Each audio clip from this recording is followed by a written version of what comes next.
Hello, everyone.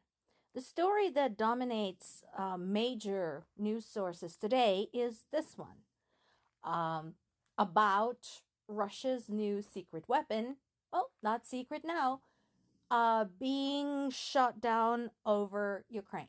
So, this is a developing story. Here's what we know so far, and you can check on the details with Associated Press and BBC.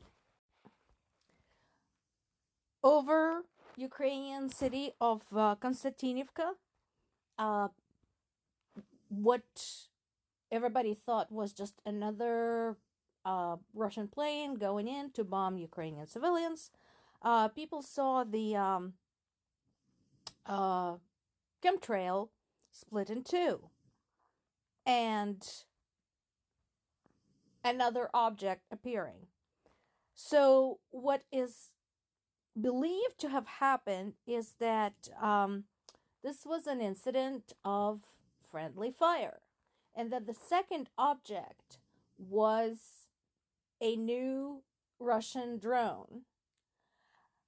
This particular drone, what's interesting about it is that it is big. We talked about the fact that the reason drones are so inexpensive is that they are fairly uncomplicated in their design and that they're not very big. They don't require a lot of materials. Well, this one is big. This one is almost the size of an airplane, but it doesn't have a cockpit. It is meant to fly in tandem with a manned aircraft, and it is fairly large, so it can deliver explosives. It's not meant to be a kamikaze drone. Okay, so it's not one of those that are disposable. In this particular case, it is possible that Russians were trying to use it for the first time in the field, and the pilot of the manned airplane lost control, lost connection with the drone, and was forced to shoot it down. Of course, this is all just speculation. The important part is that pieces of it, large pieces, fell on Ukrainian territory, Ukrainian controlled territory. And now Ukrainians have parts of that technology in their possession. So they can start investigating this and possibly taking some proactive measures to defend against that particular type of drone. The concerns with the development of this drone, aside from its size, it weighs more than 20 tons, and range of 3,700 miles, is that it is supposed to be very hard to detect. So, the one of the theories as to why the Russian pilot lost the connection with the drone is that Ukrainians have been using jamming to disrupt Russian communications, and that impacted the connection between the manned and unmanned craft. So that's something, that is a clue. That is a potential way to battle those. But again, now that Ukrainians have pieces of it, they're investigating the wreckage. They can start working on other ways to disrupt the flight plan for these drones, detect them, and eliminate them. Well, this was going to happen sooner rather than later. NATO apparently got fed up with Russia's constant threat of nuclear weapons use and decided to conduct its own nuclear exercise. And it's not just, sometime in the future. No. This is happening next week. It's gonna start on Monday and it's gonna run for 2 weeks. So this is pretty massive. It will likely involve 2,000 personnel, 60 aircraft from 13 nations. So, yeah, it is a show of force.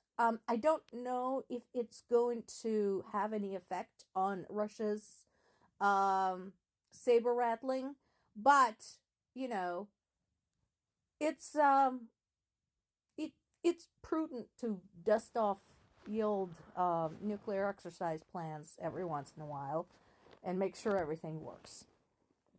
Now, this I found amusing. So, I have no problem with Kiev striking a fuel depot that supplies Russian army.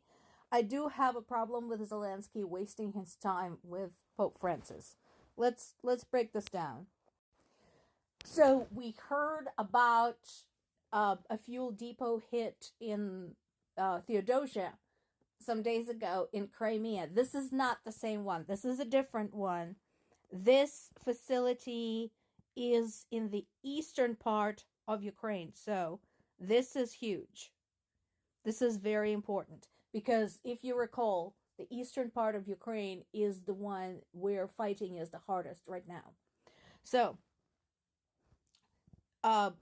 good to know that they're still, working away at Russia's oil refineries, fuel depots, etc. Now, meanwhile, Zelensky is doing his tour of Europe, which is fine. But why the Pope? Dude, why the Pope? Because we already know. I mean, I don't mind Pope Francis, but he really shouldn't talk about things that he doesn't understand. This is the guy who presented to Russian students talking about the grandeur of Russia, the Russian spirit, blah, blah, blah, basically parroting the whole Russian nationalistic playbook. This is the guy who thinks that peace at any cost is the answer, meaning peace at the cost of 20% of Ukrainian territory, without any consideration as to what that means for the people who live there, for the people who live next to there, and so on and so forth, and without any concern for the history. So, I don't know why we're bothering with the Pope anymore.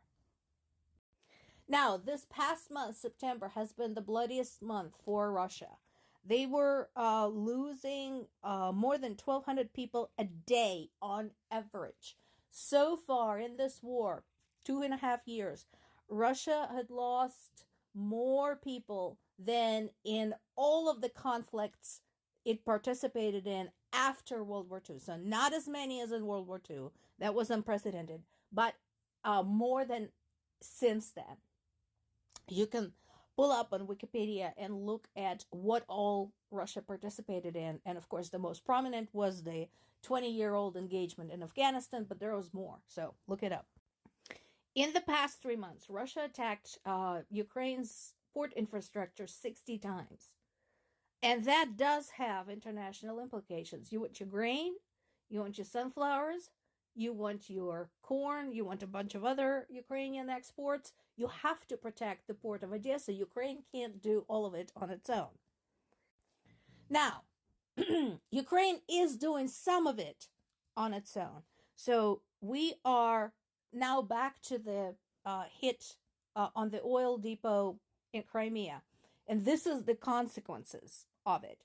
So reportedly, Russians are starting to catch on that anything big is going to become a target. That Ukrainians have figured out how to hit Russia where it hurts, namely in its oil reserves. And it is starting to have a tangible effect.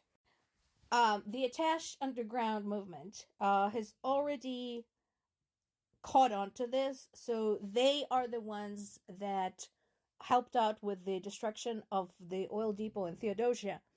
And they're now saying Russians are setting up a small mobile fueling stations to avoid becoming targets. Of course, the problem with those is that they might be harder to find, but since they're smaller, they'll be easier to destroy once found. And so far, Russians hiding their oil and their fuel haven't worked out very well for them. They have been warned that with the war in Ukraine, they'll have a gigantic underground movement on their hands. Here you hope. Here it is.